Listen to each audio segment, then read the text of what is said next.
और कुछ राज्यों में भी जैसे असम, बिहार, कहीं कहीं पर अभी फ्लड की सिचुएशन बाकी है।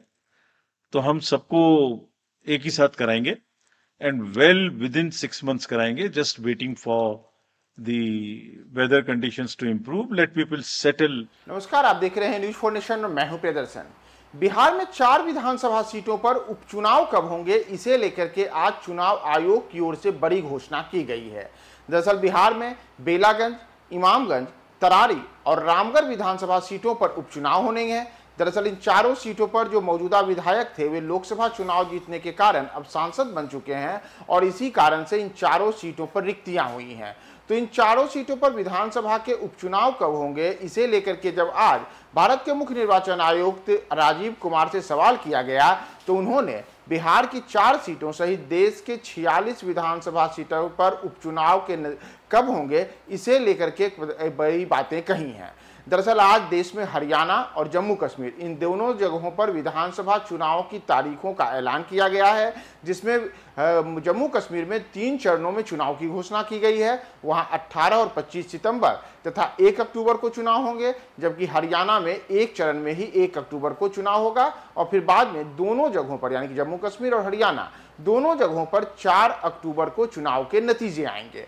तो इसी के दौरान जब राजीव कुमार से यह सवाल किया गया कि बिहार सहित जो देश के अन्य राज्य हैं जहां की 46 विधानसभा सीटों पर उपचुनाव होने हैं और साथ ही साथ वायनाड लोकसभा क्षेत्र में भी संसदीय चुनाव उपचुनाव होना है, तो इसे लेकर के चुनाव आयोग की क्या तैयारी है।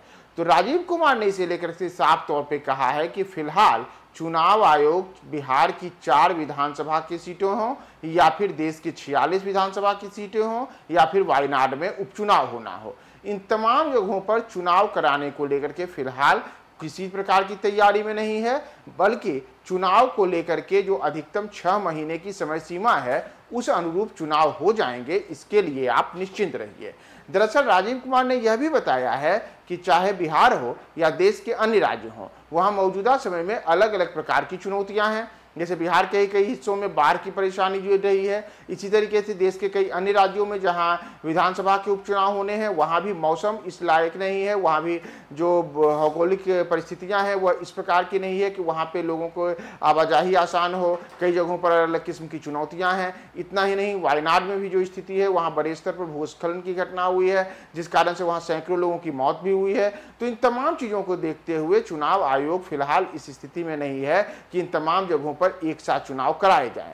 इसीलिए जो चुनाव के लिए निर्धारित उप सीमा होती है, यानी कि कोई भी सीट अगर रिक्त हो तो अगले 6 महीने के भीतर वहां चुनाव हो जाने चाहिए। तो ऐसे में जून के महीने में ये सीटें रिक्त हुई हैं तो दिसंबर तक चुनाव होने के लिए एक तय तारीख हो सकती है। यानी कि चुनाव आयोग अब जो चुनाव है वह उपचुनाव को लेकर के दिसंबर तक में कभी भी चुनाव करा सकता है, लेकिन फिलहाल जो सितंबर और अक्टूबर के महीने में जम्मू कश्मीर और हरियाणा में चुनाव होंगे, उस चुनाव के साथ उपचुनाव कहीं भी नहीं होगा।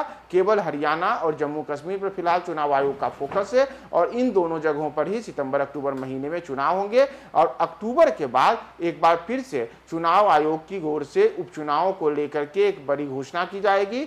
तब बिहार में 4 सीटें और देश की जो 46 विधानसभा सीटें हैं, साथ ही साथ वायनाड में जो लोकसभा के उपचुनाव होने हैं, उन तमाम जगहों पर चुनाव को लेकर के उस उपचुनाव के तारीखों का ऐलान किया जाएगा। तो बिहार में फिलहाल चुनाव को लेकर के जो इंतजार था वह लंबा खींचेगा और चाहे बिहार की 4 सीटें हों या देश में अन्य जगहों पर जहां जहां उपचुनाव होने हों, इन तमाम चीजों के लिए अगले कुछ महीने का इंतजार अभी फिलहाल लोगों को करना पड़ेगा। बाई इलेक्शंस कितने हैं इतने देश? 47, टोटल 47 बाई इलेक्शंस ड्यू हैं।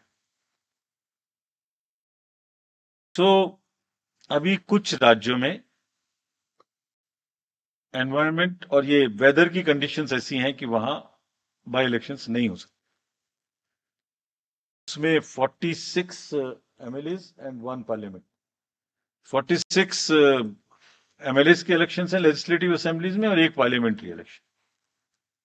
तो जहां पार्लियामेंट्री इलेक्शन होना है वहां तो अभी बड़ी आपदा आई है, वहां चुनाव नहीं हो सकता फिलहाल तुरंत।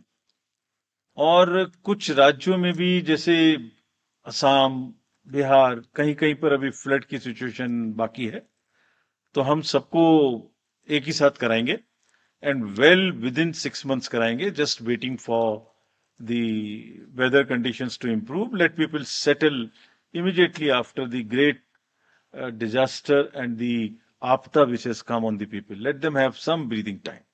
We will do all these elections, preferably at a time, so that पहले इसको कर दिया, पहले उसको कर दिया, ये भी सवाल ना फिर आप लोग पूछने लग जाएं. सबको एक साथ करेंगे, most likely.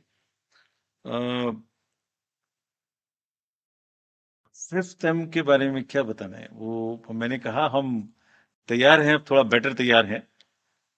अब थोड़ा बेटर समझते हैं कि किस तरीके से हिडन एक्चुअली ये फिफ्थ एम आपने मुझे प्रॉम्प्ट किया इसके बारे में बात करने के लिए. This is not only India. Look at this fifth M which is making governance elections difficult all over the world. Look at the designs, look at the patterns which create narratives and try to exploit the fault lines. ये इसका एक ही इलाज है, और जो